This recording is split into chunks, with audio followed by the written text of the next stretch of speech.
There's nothing like a cup of delicious fresh mango lassi with your dinner, and I'm going to show you how to make that today using saffron, mango, cinnamon, whole milk, and plain yogurt.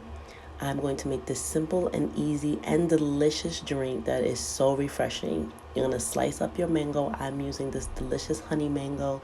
Super sweet, so you don't need sweetener if you don't want it to be too sweet, but I love it. Sprinkle on that cinnamon and saffron. Add that yogurt and milk, and then you're going to go ahead and put honey because I like mine to be a little sweet treat. Add a couple of cubes of ice. I'm using 3, and I blend that bad boy up. And there you go, my beauty. Simple, easy, delicious, and just so nutritious. Enjoy your mango lassi. Besos.